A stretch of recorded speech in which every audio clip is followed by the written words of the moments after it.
Why is it called a traveler's palm? Well, I don't know. It goes up and it actually fans out. You'll see Wow. this weave here. Yeah. This will eventually come up as a trunk, and then it will wave out like a fan, almost like a. It looks like in the Wagnerian plant and bird of paradise kind of. Yeah. Well, it does throw some bird of paradise kind of vibe to it with. Oh yeah. Oh, those are the flowers. And it may very well be in the family Uh-huh. of that. That's neat. But it's kind of a unique palm. These are 3 banana plants that somebody had brought over here for plant ICU. I said, well, put them here at the gate. What we'll do is we'll grow them up for you, and then they can. Their HOA doesn't allow them to plant. So now What? they can enjoy bananas. But, you can see the soil forming out here. Check this out. This is all just sand and clay. This is just, look at the breakdown. Look at that. Yeah. That's what gardeners here in Florida would call black gold. So this is just, see all the millipedes we have in there in the soil? Oh yeah. It's just loaded with life. And as I said before, you know you have good soil when you pick it up and half of it crawls away on you. That's a mark of some healthy ground. So I think you know that the genesis of this was figuring out how we're going to redeem all this sand and clay. That Awesome. led to this project of bringing in all this wood mulch. Now, So you got a new supply? I have, and I think I told you in the beginning I didn't know what to do to redeem the soils here because God gave me the vision for the food forest, which we now, it's there. I mean, it's in front of us. But that you're looking at 3 years of growth. That's it. Right. So let me show you something that's going to shock you a little bit. You see these palm trees next to the pool deck, the 3 or 4 of them there? Okay. Down at the way at the end there, see that little green one sticking up? Yeah. Sprawly? Its twin sister is that Royal Ponciana with the red blossoms. They're planted on the same day. They were the identical same size. Look at the difference of growth. Whoa. The girth of that one down there is like this. Where do you see the girth of this Royal Ponciana? Its twin sister. Wow. It's soil. Oh my gosh. So it's like the principles are spiritual. Yeah. Soil, if this soil's right, God will let the soil underneath our feet produce. Amazing. Yeah. This is Wow. That's a great comparison. But it's for that reason that Africa, who's So they were mounted they were planted at the same time? exact same day. Uh-huh. They were twins, come from the same nursery. Uh-huh. They were planted the same time. They had the same girth, the same height. See, it barely has any leaves, green leaves on it, scraggly green leaves. Yeah. Now watch it. Watch when I show you its twin. I mean, you could see well, you can't really see the base of it because it joins below the grass over there, but you'll see it when you walk over there. But look at this. And these bananas all started as a single banana rhizome that I put in, and then they grow in, they just propagate, so we get clusters of bananas. Some, right now, raccoons have been going up and eating a lot of the bananas. Uh-huh. But we have a drought, and the raccoons need to eat, so I don't mind. Yeah. I'm willing to make a concession for the raccoon. Wow. But this can come out. That's a weed there. So wherever I see stuff, I'll usually pull it up. But look at the soil underneath here. It's just so rich Yeah. and dark. We didn't have that. We had sand and clay. So all this that you see, it's just been in the process of building. So this is the sister tree. This is the sister, the twin sister. And again, this started as a little twig when the other one did. Look at the base of this thing. Wow. It branched off. So look at the base, look at the height. Planted at the same time. Same time. Amazing. So dappled light you get under here. You get light and darkness. So this allows you to grow a lot of healthy understory trees like star fruit and other things that'll grow here. Uh-huh. That will do well in a semi-lit environment. What would be great for me to do out here, I've got a whole bunch of strawberry starters, giant strawberries, but the problem is if I grow them out here, I won't get one of them. Because the animals are very well aware of this place. Oh, okay. And so I've got an ecosystem established. I can build it to feed them, but I also want it to feed us. Right. So I have to be a little bit discerning where I put things. Huh. This is a mango tree here. We got mangoes this year, starting. They're coming in, healthy. It's an Asian variety you can see here, which looks kind of like, I call it, almost like that eye look to it. It's got a unique shape to it. But I started this from, my wife picked up at a Mexican market. She picked up some mangoes and brought them home. And they were delicious. And I said, man, I want to plant these. So what I did, I started the seeds by taking them out of the seed pod. This is 3 years of growth from a seed. You're looking at it. Wow. And look at this, I've got a fruiting tree this year. I'm glad you noticed that. I'll pull that and bring it in the house and see if it's possible. This may not ripen in time because I don't think it's ready. Okay. But I'm going to try it. These here are the soursop tree, the guanabana. So I've got to cut some of this back because this is offering shade, and that brings in moisture, and that brings in discoloration of the leaves. But a lot of the leaves here are very healthy. Look at that. So these produce a soursop fruit. The soursop fruit is a fruit that is 10,000 times more potent than chemotherapy in killing cancer cells. The minute you eat it, it immediately goes after every malignant cell in the body. Wow. It's incredible. So you've got a pharmacy here as well. Wow. And God provided the plants for our benefit, right? Yes. Of course, here this is growing well. I'm happy to see this because I haven't checked on this. You know what this is, David. You're probably well familiar with this. If not, you will be in a moment.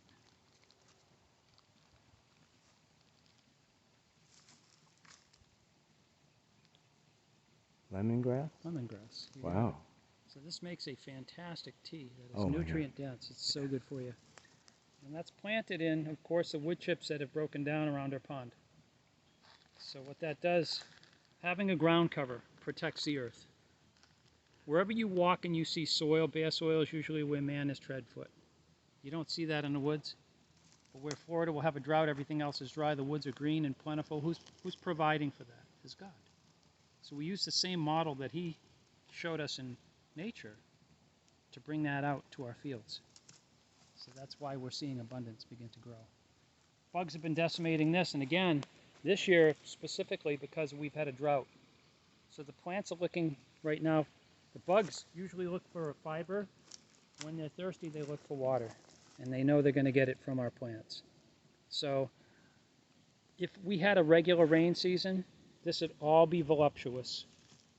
But again, the bugs got to eat. And what's this plant? These were pumpkins. We harvested pumpkins off of it already. Uh-huh. So we already got our take on that particular plant. But, so we got mangoes there. Over here I've got some loquat trees, just a couple planted here. The tithonia, you'll see I have planted throughout. This is that plant I told you about. This is a nitrogen fixing plant.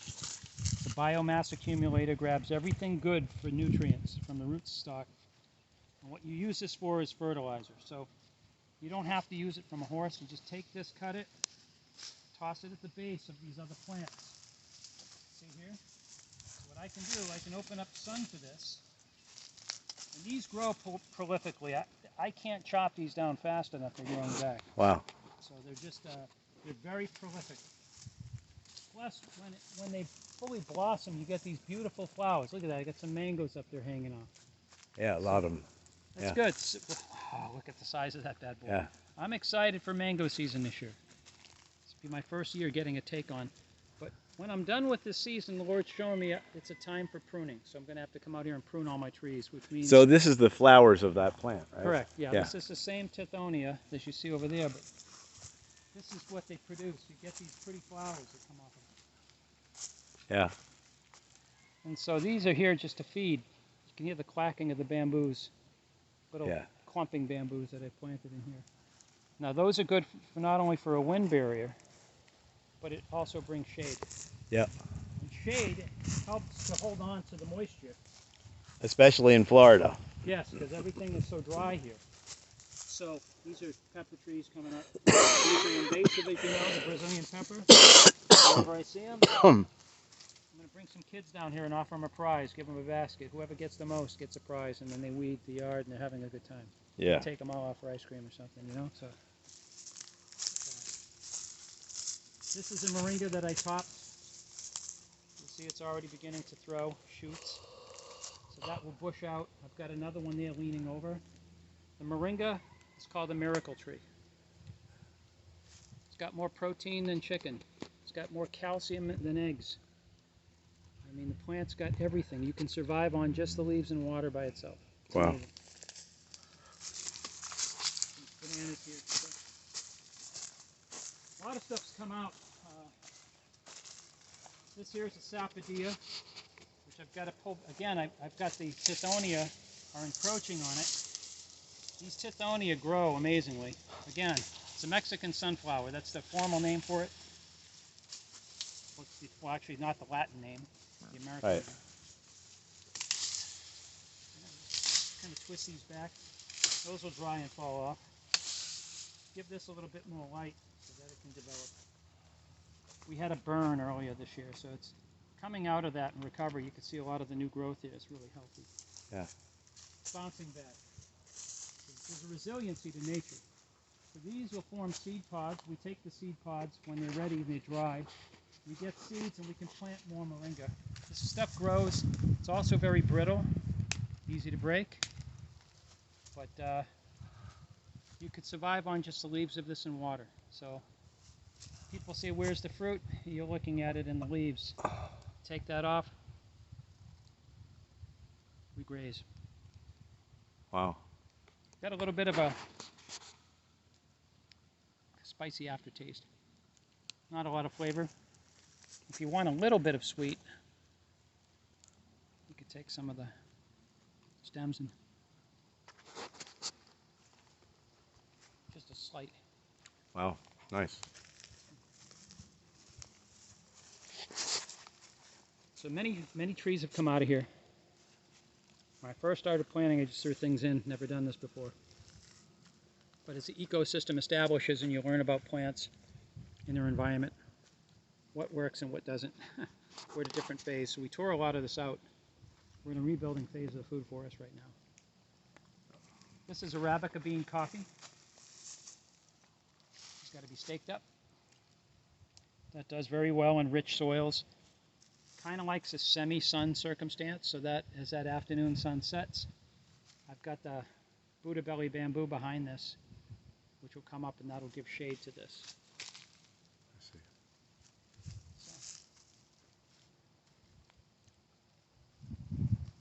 Over here is the monstera plant. That's surviving a burn. Also, we had earlier in the year, we had a frost in Florida this year. The monstera will throw a fruit. Looks like a cob, and it has to be very ripe, because otherwise it's like eating fiberglass. But the tropical taste of this thing is something that's out of this world. Very delicious plant. Say it again. The Monstera deliciosa. Monstera deliciosa. Fantastic plant. Very decorative. A lot of people use it as for aesthetics in tropical gardening. But a lot of people don't know it also offers a fantastic tropical fruit as a benefit. Just going to mulch out. So, started some fern spores in here. They're starting to come up. Eventually this will fill in with ferns. Ferns do really well around our banana clusters. Mm-hmm. You can see they're already growing inside of them, so it's already released some spores that are beginning to grow inside.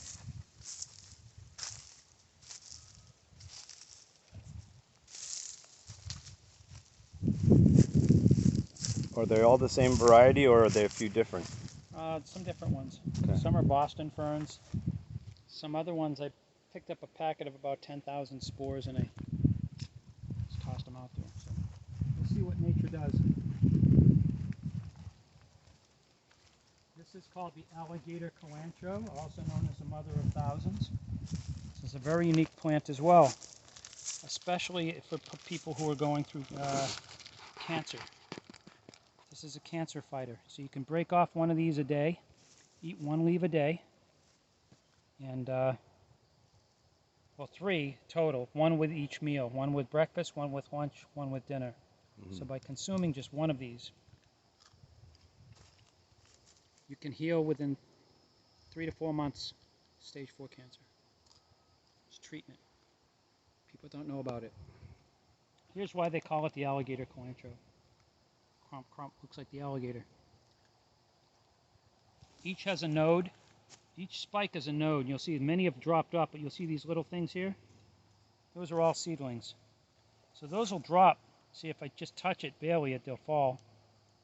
They grow and they regrow more. So it's an invasive plant, but one you want to have here in Florida because it gives health. And a lot of people don't know what it is and they throw it out. They never ever look into it to see the benefits of it, how God created it. These are the next season. This is called shampoo ginger.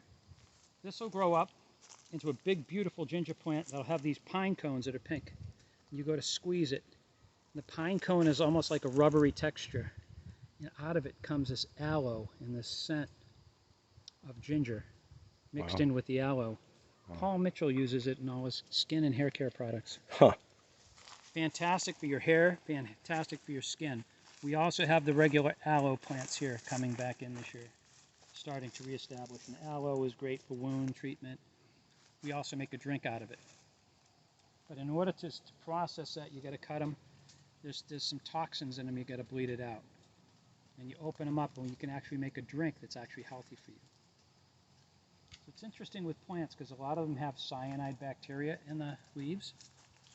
And some plants you have to boil as part of the preparation. Wow. So here I've got some Suriname cherries coming in, coconut here, coconut over there. There's some Jamaican strawberries which were planted by birds from my back bedroom garden. I turned around one day, there were 2 trees here. David, you're going to like this. Remember you were a kid, did you like cotton candy?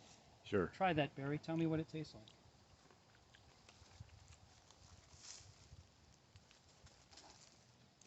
Cotton candy? Cotton candy. So kids love this. So these sweet, delicious little berries you can enjoy. Even in the blush, even when they're not fully ripe, they're sweet. So something like this in its stage of development.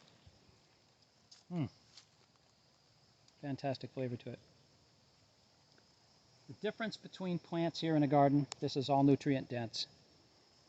The only fertilizers that have been in this garden have come from other plants. The breakdown of the wood chips brings a lot. So this is our areca palm here. I know that's going to grow. That's going to become very invasive. I'm going to have to keep trimming that back. Maybe even repropagating it around certain areas. The reason I put it in here now is to bring shade. Because they need to establish shade quickly out here to protect other plants coming up. So that's what led to this in here. So above us, we're out of season now, but that very soon we'll have more coming. These are ever-bearing mulberries. They're dwarf. You can see some of the remnants left over from. They're very small, but they're very tasty. Here, they're called the world's best. We just had a harvest of these. Usually you get about 60 pounds of fruit per plant per harvest. But the new berries are beginning to come in. They're much bigger, much sweeter, fantastic tasting. Is that a mulberry? These are all mulberries. Okay. In formation. Oh. So they're in that stage of pollination now. So what I'll be doing with this plant is coming out and cutting a lot of the cuttings and repropagating new trees from it. So this one tree will produce 30. Wow. And that's what I'll be doing. I'll be planting them around the property. Birds love them. We love them. In spring when they come out, they're really fantastic. But on this particular variety, you get 3 flushes a year. Wow. Of berries, which is really profound. I've got about 5 or 6 of these set. And just looking around here. So got another variety of mango here. We don't have a lot. Looks like we have some more blossoms coming, which is exciting. Now, I think water got to some of this. But these are Asian variety of mango. So moisture got to this one. It's going to come off. You'll see there. There's still some hanging on here. Some that have even fallen, the animals are getting into back here. But you'll see back here the ground is very moist. Yeah. This is the accelerated breakdown of the wood chips. We did 3 feet of wood chips over 2 acres of land. I did by myself. It took me a year to lay it down. And then you have to wait a year before you can plant. There's that. I was trying to find that other sickle. Hey, look at that. Seek and you shall find.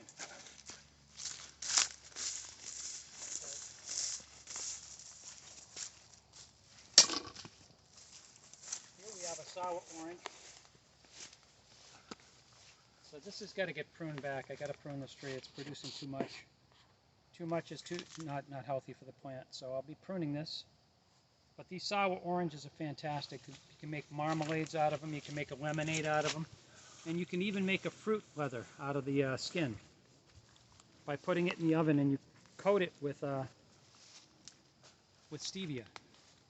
Wow. Stevia plant. It makes it delicious. Behind you are the annona plant, also known as the custard apple. This is a very, very delicious tropical fruit. Those will get much bigger. And in the late fall, we'll be in here harvesting these. But these are really a delight. And this plant this year has got a few of them growing. So I've got another tree in the back. Got a bunch of those coming in.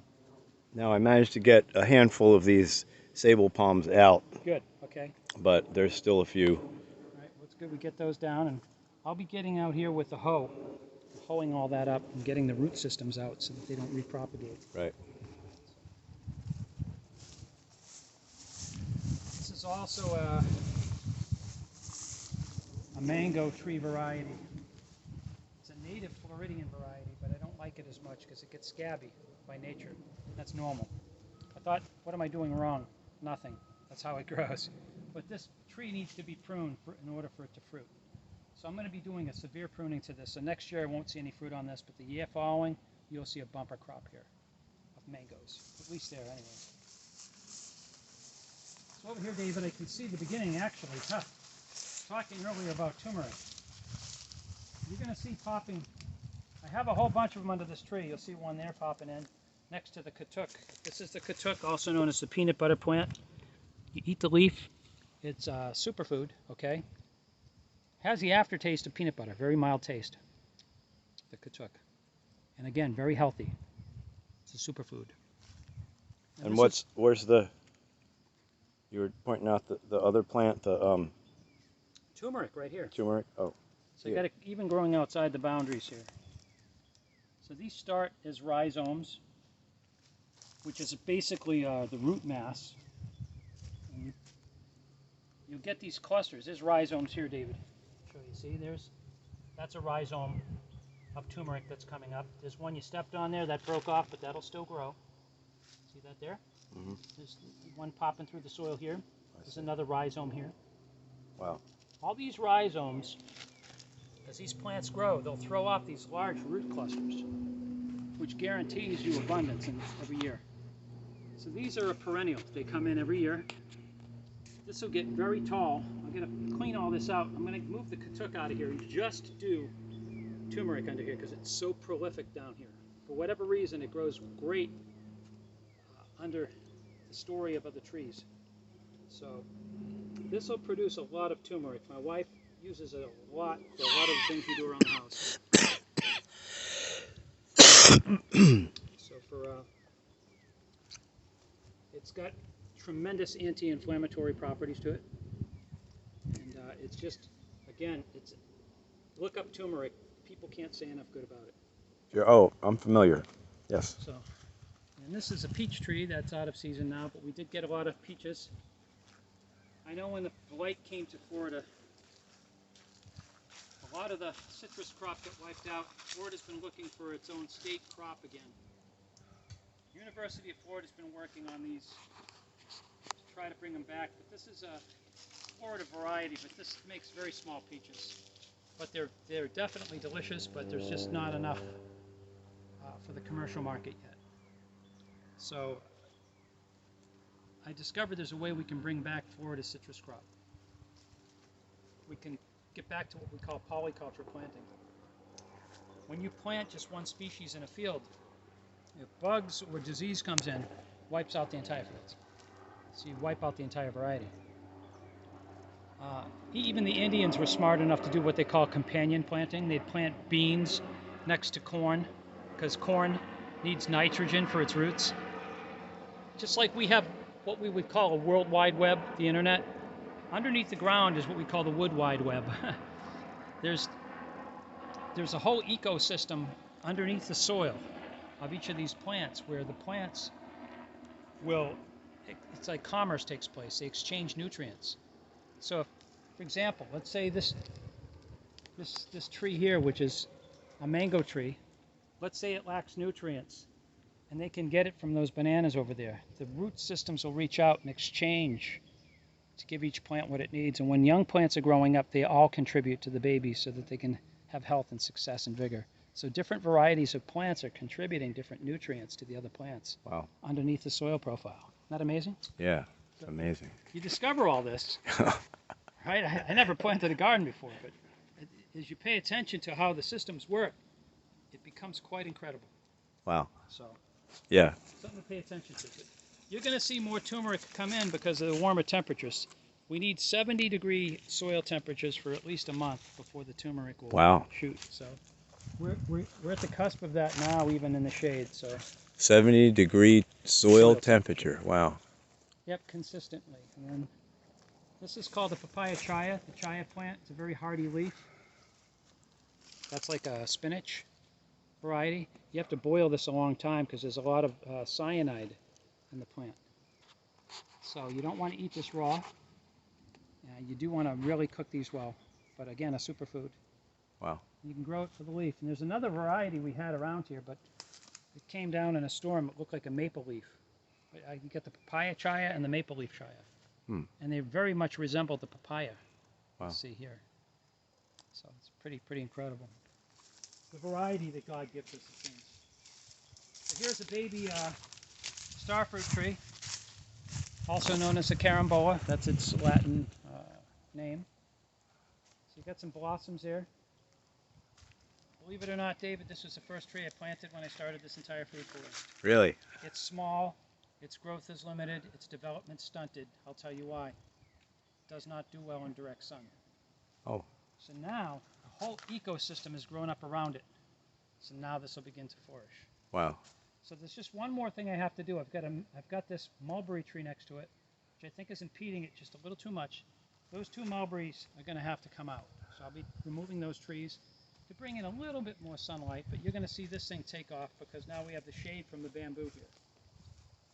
Now tell me about this clump of bamboo. That's an evergreen variety of bamboo. There are two types of bamboo, clumping and running bamboo. Running bamboo you don't want to plant. It'll run everywhere. I'll have a bamboo forest and no plants. And you can't keep up with it. Its rhizomes are very tough. What I did, I established bamboo in here for shade. The only reason. So I planted it here. You'll see I planted it there. You'll see I have a whole wall of it going across that we walked through. Now I made that to be a man cave. Behind it I'll plant some clusters of bananas, and then I can sit under the shade of all that.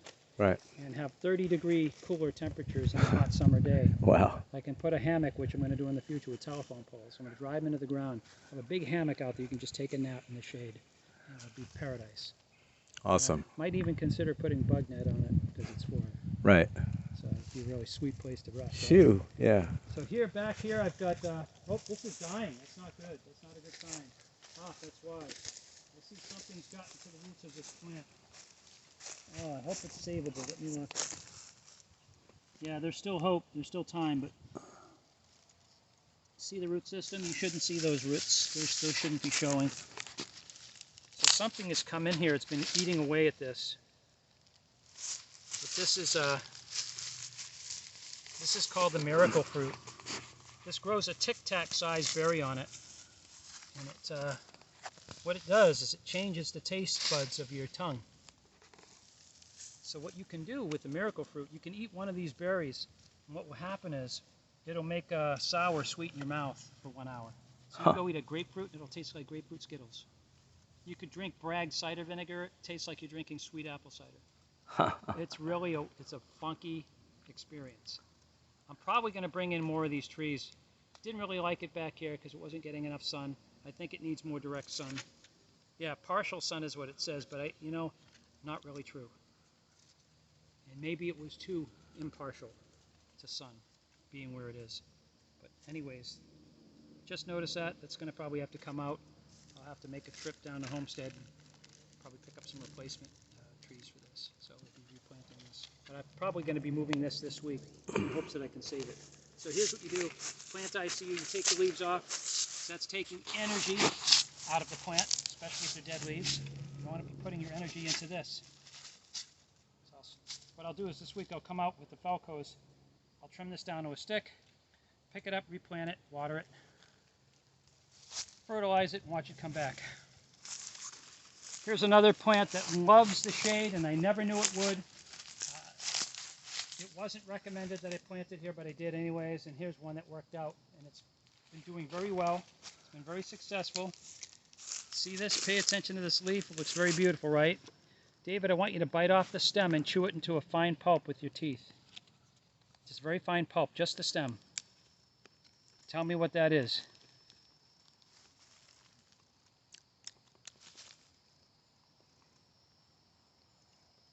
I don't know. You know what it is, but you don't know what it is. Bite it right down, really fine. It. Do you taste the sweetness in it? Yeah. Like root beer or something? Nope. No. Gonna have you try another one. Root Bite beer. it really fine down. Get that bulb and everything. Just bite, chew that stem right down. You don't want the leaf.